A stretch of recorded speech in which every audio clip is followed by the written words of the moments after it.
Warning! Subba Lubba Dub Dub contains foul language, crude humor, and other things not intended for children. If you are a child, you shouldn't be watching this show. Shame on you. You have been warned.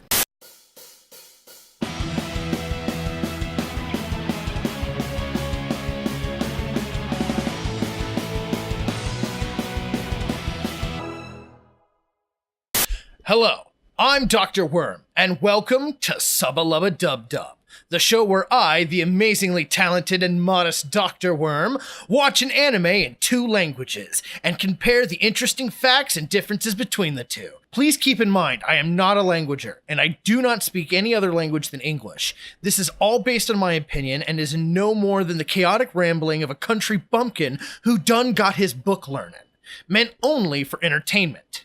Today's anime is... The Devil is a Part-Timer. That's right, we're checking out The Devil's a Part-Timer this episode.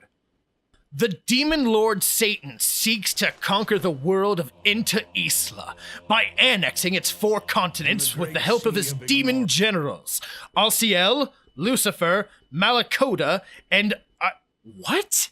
Adremelch? And Adremelch, apparently. After being confronted by the hero Amelia Justina and her companions after they killed Malacoda and Archdemilicia, Satan Jacob... Wait, his last name's Jacob? Or is he Jacob Satan? Satan Jacob and Alciel escaped the world of ensue through a gate to modern Tokyo, Japan. However, due to the lack of magic in the modern contemporary world, both Satan and Alciel change into forms representing what they would look like if they were human. In order to survive, Satan Jacob takes a part-time job in a fast food restaurant named McRonald's, while Alciel serves as his houseman. One day, Satan, who now goes by Sadao Mao, meets a girl who is actually Amelia in the form of maou-sama. The story then unfolds and explores the personalities of each of the characters and their moral values. More characters show up from ensue, and they too face the New World dilemmas, often comically. This is the synopsis of The Devil is a Part-Timer, ripped straight from Wikipedia. Now, let's go over... I was reaching for my mouse and it wasn't there. Now, let's go over a few of the characters we will be talking about, and the wonderful actors and actresses who played them. First up, Sadao Mao, the Devil. Played in Japanese by God, I'm going to butcher this. Ryota Osaka, and in English by Josh Garrell. And our hero, maou-sama, played in Japanese by Yoko Hisaka, and in English by Felicia Angel. We also have the great Ashia, played in Japanese by Yuki Ono, and in English by Anthony Bowling. Also, the adorable Chiho Sasaki, played in Japanese by the equally adorably sounding Naotoyama, and the equally sounding adorable in English, Tia Ballard. Hanzo Ushihara, played by Hiro Shimano, and Aaron Dismuke. Dismuke? Probably butchering that too, and that's in English. And of course, Susuno Kazumazuki? They never said her last name, fuck off. Played in Japanese by Kanane Ito, sorry if I said that one wrong, and Alex Moore in English. There are other characters we'll talk about, but we'll cross those bridges when the time comes. For now, let's go over the story of the anime. Warning, there will be spoilers, so if you want to watch the anime spoiler-free, I suggest doing that now, and then coming back and watching the episode. I'm not going to wait, you can pause this. Okay, I'll wait for a second. Done. So, as we covered in the intro, King Satan is stuck on Earth and has to survive. Hilarity ensues. Our story starts with some classic world-building mystic babble, including the legend of King Satan and a whole made-up Lord of the Rings-ass language.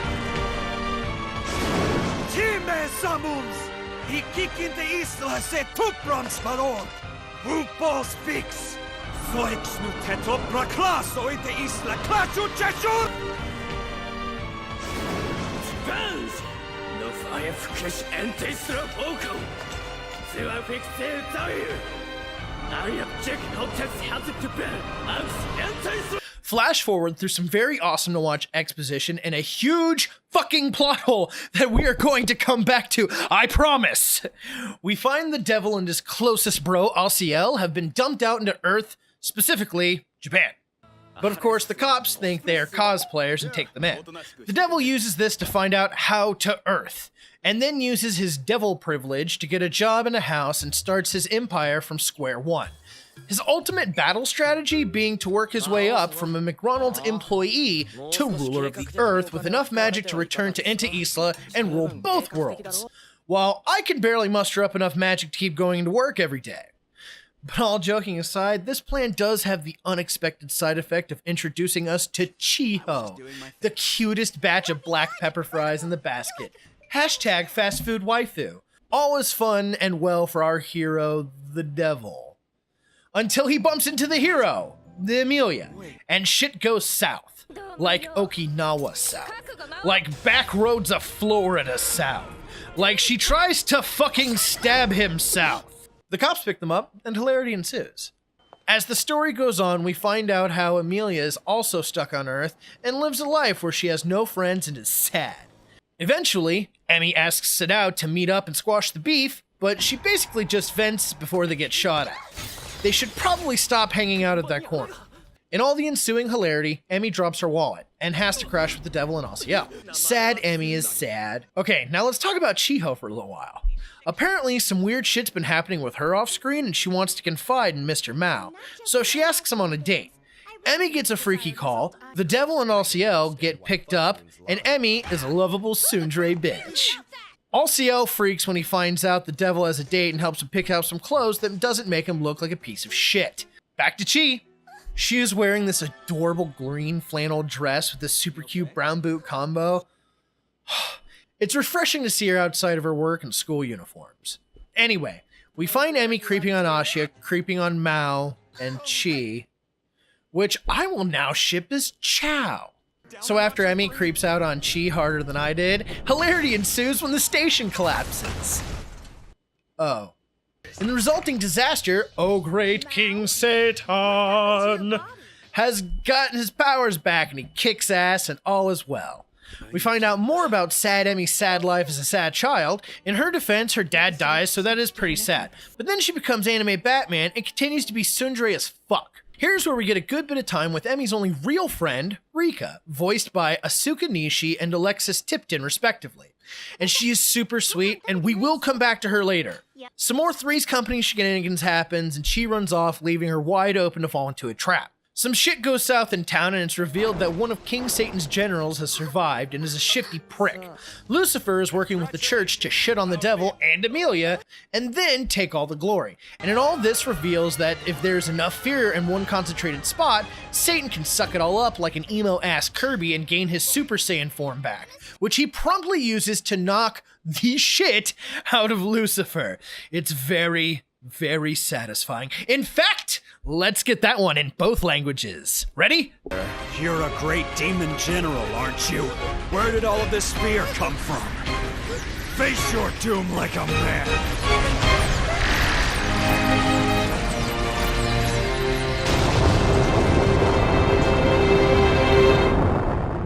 大元帥なら潔く覚悟を決めろ。悪意しわれ。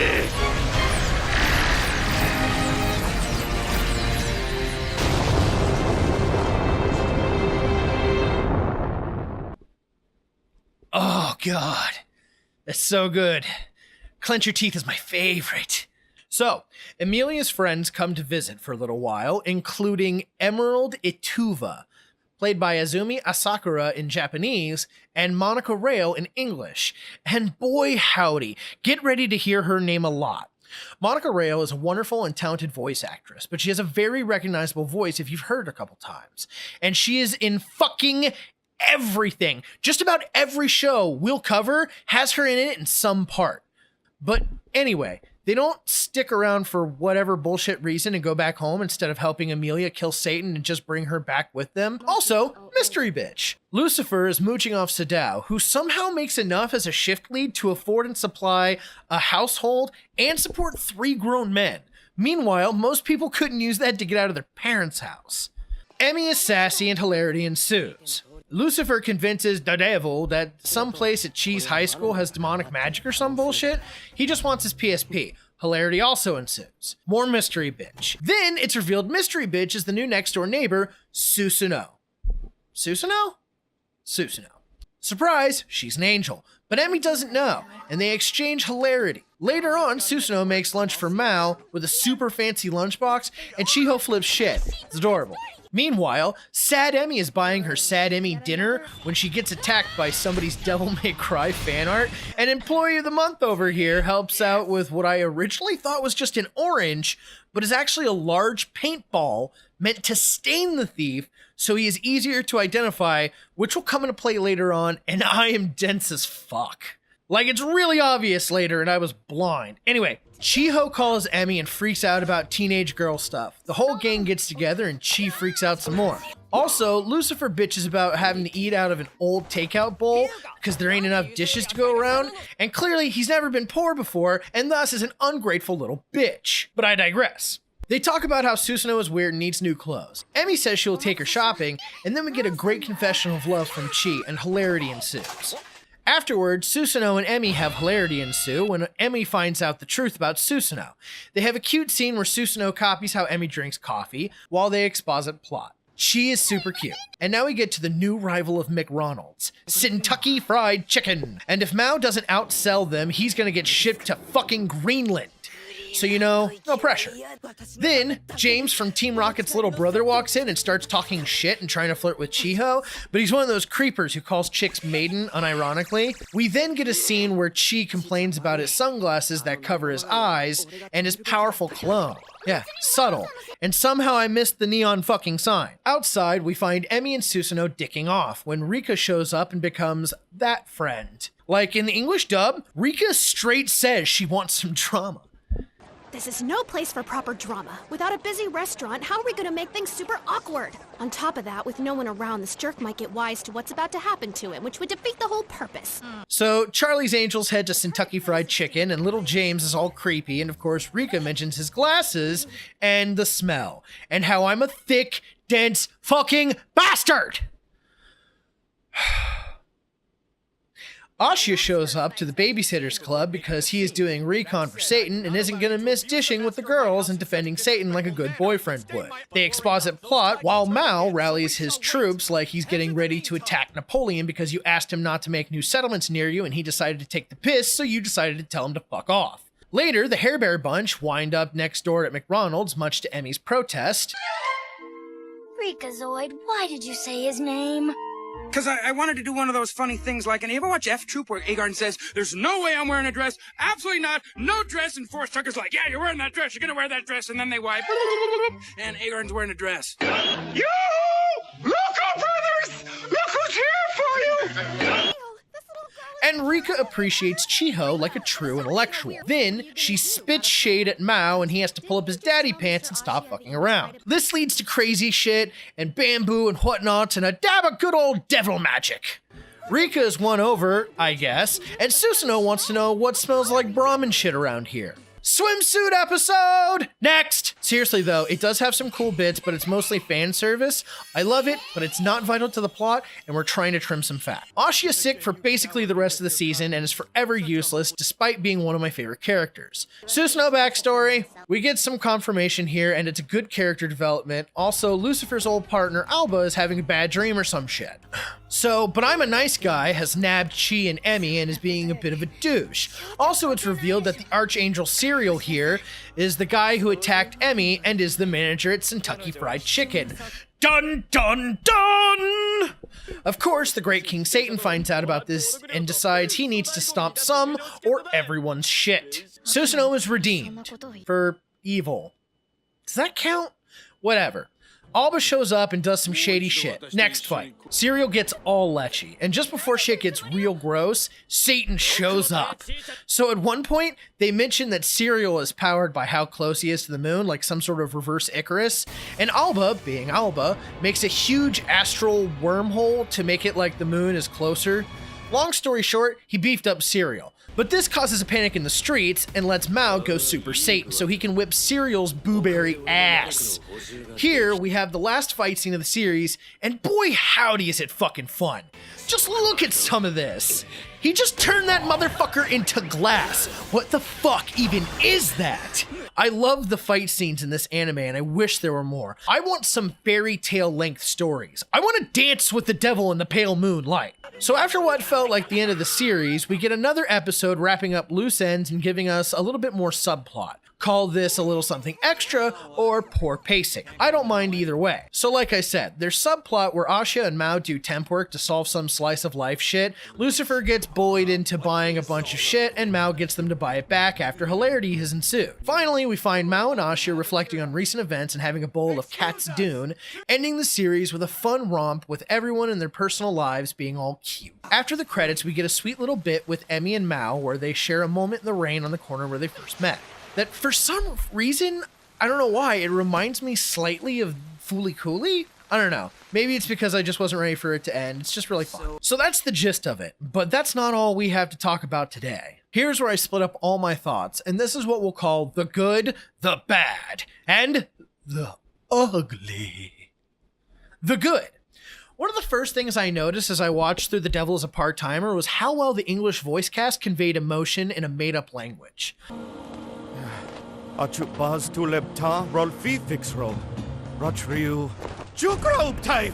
Yulgamub zekarak slos! Rifi klom! Roll? Osri Ronolu!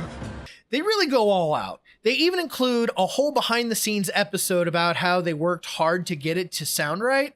That's impressive as fuck. The scene where they try to learn English/Japanese while trying to buy a house is done very well in both versions. Ipti2, searching, need house. Sure, what sort of home did you have in mind, sir? Oh, Chustabroop! Halsouch, Ixior FLCL! 俺たち家が探してられます。どんな条件の物件をお探しで？ボー、コーチ、ヤクソン、アウシェフ。 I love how both versions make sure to add stuffiness when the devil has a bloody nose. It's a really nice extra touch that I feel most people would just kind of gloss over. I almost didn't notice it. Yep, totally. Yet she claims to be a hero. I really like Ryota Osaka better for the serious moments for Mao, and Josh Garrell for more of the sillier stuff. Though to Garrell's defense, he can do the job when he needs to. I don't know why, but the lunchbox freakout scene is funny even after watching it in both versions like 500 times. マオさん、休憩ですか？ああ、飯食おうかなって。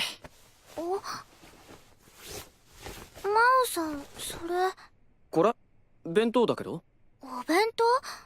なんか渋いお弁当箱ですね。足尾さんが奮発したんですか？いや、借り物。実はちょっと前に隣の部屋に引っ越してきた人がいてさ。隣ってあのアパートに？うん、若い女の子なんだけど。女の子？いきなり大きな声出すなよ。女の子ってその人にお弁当箱借りたって一体どういうことですか？しーちゃん、揺らすな揺らすな。つまりその隣の女の人がマオさんに？そうだけどお願いだから揺らすなよ。まさかとは思いますけど、まさかとは思いますけど。手作りですか？多分手作りだと思う。見せ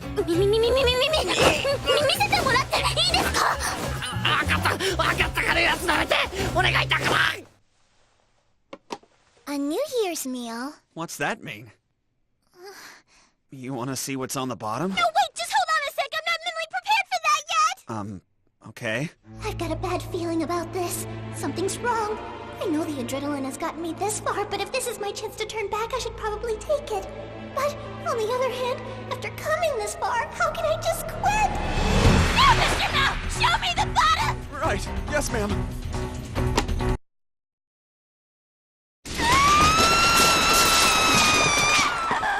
I love Chiho, and I love Chiho's impersonation of her dad in the Japanese version. あのさ、ちーちゃんが俺たちみたいな男の家に来るの、ご両親何か言わないの？別に何も言われませんでしたよ。行き先は正直に話してますし、言うなればお母さん公認です。親父さんはお父さんは、もう料理を作ってやりたいやつがいるのか。って。It really cracks me up how Hiro Shimono plays Lucifer after he falls over from his legs being asleep. I can hear the agony in his soul. And that's about it for the good. Now, let's move on to the bad. So there isn't a whole lot negative about this one. I really like this anime in general. That being said, in the English dub, Emi asks Susanoo if she has a crush on Sadao, as opposed to the Japanese, where she asks if Susanoo is after Mao. One sets up a hilarious misunderstanding in a great scene later. The other makes Susanoo look like she's purposely trying to be deceitful instead of oblivious. Please, what more do you want from me?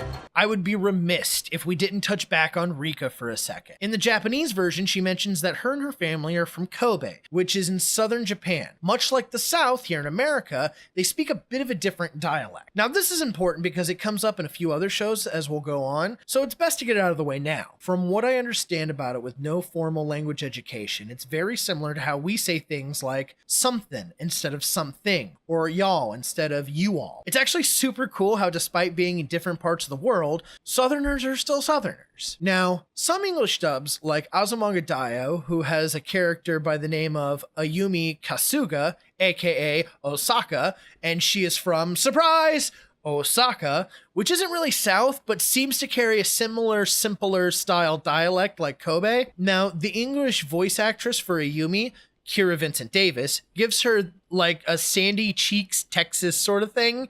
Hold on, I know. You look like that American guy. You know, like Bill Clinton. And I feel that is a good parallel. Alexis Tipton did not do this for Rika. I think she did an amazing job, but it would have been nice if she would have said something like Ma or anything a little less well spoken in that scene where she's talking to her mother. I'm sure there was a good reason behind this. It's just, it would have been nice. Moving on. In the English dub, there's a dude who asks Chiho for her number, but in the Japanese version, he asks her for a pretty smile. And for some reason, that seems more insulting to me. Can I take your order? Fries and your phone number? Yeah, not on the menu, sorry. いらっしゃいませ。スマイルください。いらっしゃいませ。 Also, the scene with Chiho and her mother flows better in the Japanese version. Chiho, are you working today? No, I'm not. But I am real busy today, you know, with lots of other stuff. You just be safe out there. Why wouldn't I be safe? That's my middle name. This neighborhood's not like it used to be. Yeah, I know, Mom. What is the matter with you? Nothing, I'm fine. Chiho. Chiho, あんた今日バイト？今日はちょっと他の用事があって。あんたも気をつけなさいよ。何が？何のこと？近所でいろいろと物騒だから。ああ、そっちか。そっちってどっち？なんでもない。Chiho. Since we're talking about Chiho already, I feel her confession was much more articulated in the Japanese version than the English. Hi, Chi, tell me the truth. Aren't you a little weirded out that we're... What? That you're demons and angels from another world? Yeah, that. Well, since you asked, I'd be lying if I said it didn't bother me. Miss Yusa and I have been texting each other back and forth, so I've learned a lot about who you are and the things you've done. But I fell for you way before I knew about any of that stuff, so none of it can change the way I feel now. I mean, just look at that face. That is not the face of a person who wants to take over the whole world. Yeah, about that. Miss Yusa did everything she could to keep me from falling for you because she was trying to save me from getting hurt. But I know what's in my heart and I won't turn away from it.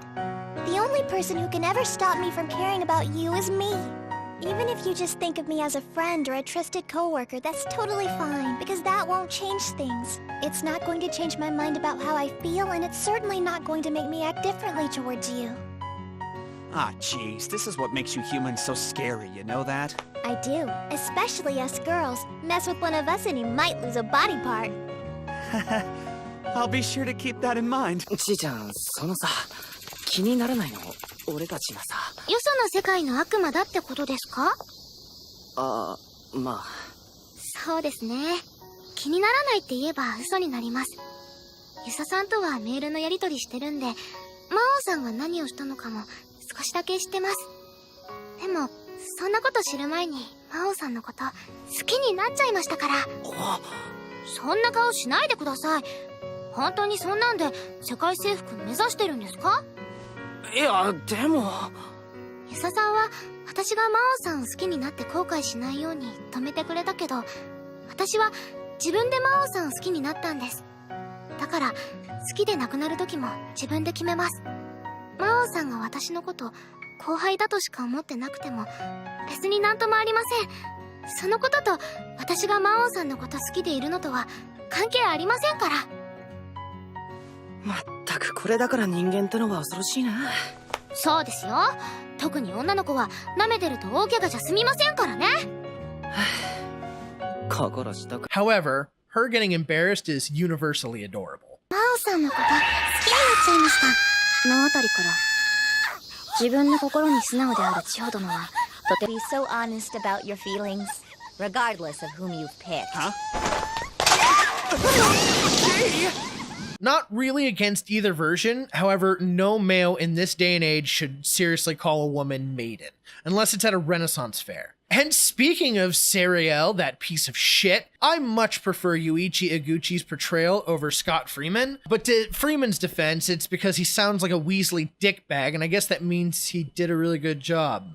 Fuck, whatever. Let's move on to the ugly. So this is a section where I put everything that just doesn't have a place anywhere else, but I feel should see the light of day. First off, this! Oh god! That hurts my knees in 2 different languages. Oh yeah, and this little treat. 千穂殿ではないようだ。もしそこの子供、どうした？何を泣いている？いないの。いない？誰がだ？お母さん。はぐれたのか？いないの。そうか。なら一緒に来るか？いないの。お母さん。いないの。いないの。いないの。いないの。お母さん。いないの。いないお母さん。ないの。お母いないおい。お母。お母さん。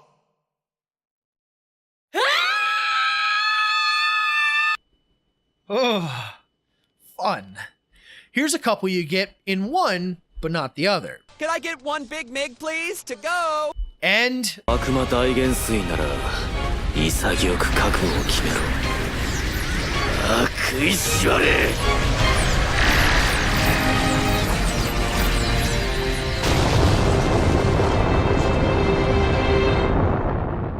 also cute shit like Susanoo spilling cream to imitate Emmy when Emmy did it by mistake. Or this universal gem. Alright, girls, let's go!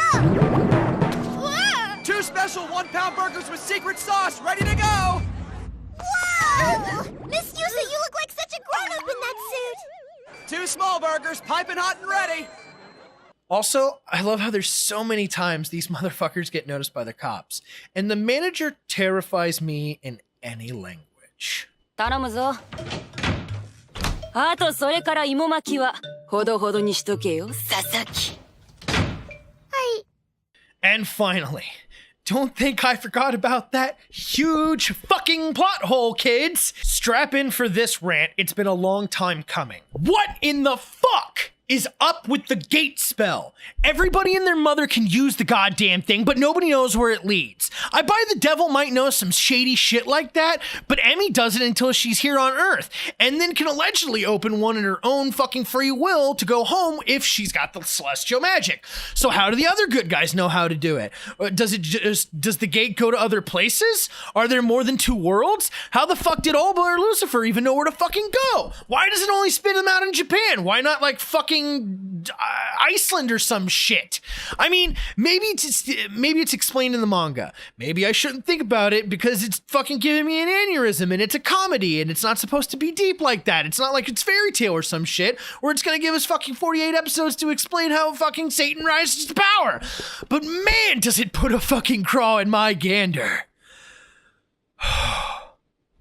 So that's just about everything I have to say about The Devil is a Part-Timer. Is it good? Yes. Is it perfect? No. Would I recommend it? Yes. Hell, I give it 4 out of 5 stars. So in the case of sub versus dub, I say this time it's gotta be equal. Both bring a lot to the table and do it justice. Hell, it's the whole reason I started this show. Which brings me to my final question. Where the fuck is season 2? Hey, I'm sure I missed some things or just plain out didn't mention something you liked. So leave a comment down below or hit me up on Twitter at slumhoney. Oh, and before I forget, my vote for best waifu of the series goes to Ashia. He worked so hard to take care of King Satan and Lucifer. He is best waifu. Fight me, weebs! Next episode, we cover panty and stocking with garter belt. I'm Dr. Worm, this is Subba Lubba Dub Dub, and thanks for watching.